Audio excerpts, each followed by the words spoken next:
আসসালামু আলাইকুম। নতুন দিনের নতুন আরেকটি ব্লগ নিয়ে চলে এসেছি আপনাদের মাঝে। তো এখানে হচ্ছে ছাদে গিয়েছিলাম সকালে নাস্তা খাইতে।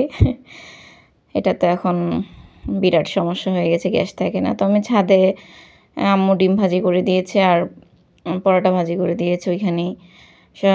সকালের যে নাস্তাটা ওটা খেয়ে নিয়েছিলাম। তারপরে দুপুরে রান্নাবান্না ওইখানে মুরগির মাংস আলু দিয়ে রান্না করবে, পুঁটি মাছ আর হচ্ছে বড় কচু ভাজি করবে একসাথে। তো আম্মু বড় কচুগুলোকে ফ্রেঞ্চ ফ্রাইয়ের মতো কেটে কেটে ডিপ করে রেখে দিয়েছিল, কারণ শুধু বের করে যে কড়কড়া করে একটু তেল বেশি দিয়ে রান্না করতে হয়, ভাজি করতে হয় আর কি। এটা ভালো লাগে খেতে, মুচমুচা একদম।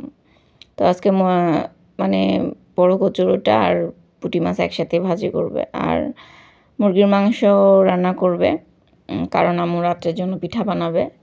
এই জন্যই মানে মুরগির মাংস দুপুরবেলায় রান্না করে রাখতেছে, রাত্রে আবার ঝামেলা করবে। এই জন্য পিঠাটা রাত্রে বানাবে, শুধু তরকারিটা দুপুরে রান্না করে রাখতেছে। আর এটা হচ্ছে দুপুরের খাবার।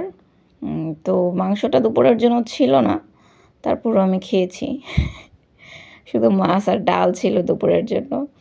এখানে আম্মু হচ্ছে মসুরের ডাল একটু পাতলা করে রান্না করেছে এই, আর আগের দিনের তরকারি ছিল, এই জন্যই দুপুরের জন্য মাংসটা না, মাংসটা রাত্রের জন্য ছিল বলতে আম্মু পিঠার বানাবে, তো এই জন্য মাংস দুপুরেই রান্না করে রেখেছে। তো সেখান থেকে আমি খেয়ে নিয়েছি।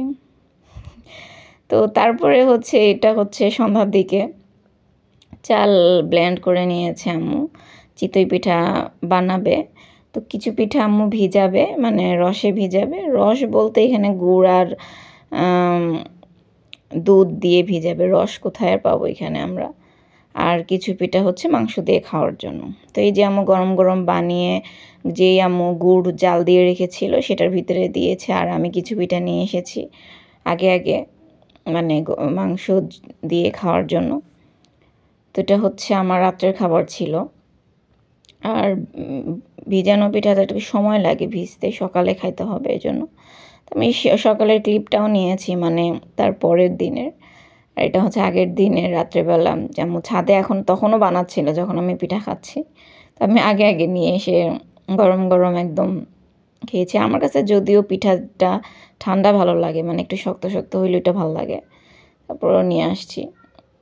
এই তো মাংসর ঝোলটাও মজা হয়েছিল, কারণ এই পিঠা খেতে একটু ঝোল লাগে। আর এটা হচ্ছে তার পরের দিন সকালবেলা আম্মু যে পিঠা ভিজিয়েছিল আগের দিন রাত্রে সেটা। তো সকাল সকাল আগে আমি একটা খেয়ে দেখতেছিলাম আসলে কেমন হয়েছে, খুবই মজা হয়েছিল। চিতই ভিজানো পিঠা আর কি, দুধ চিতই, একদম নরম নরম হয়েছিল খুবই, এবং খেতেও খুবই মজা হয়েছিল এটা।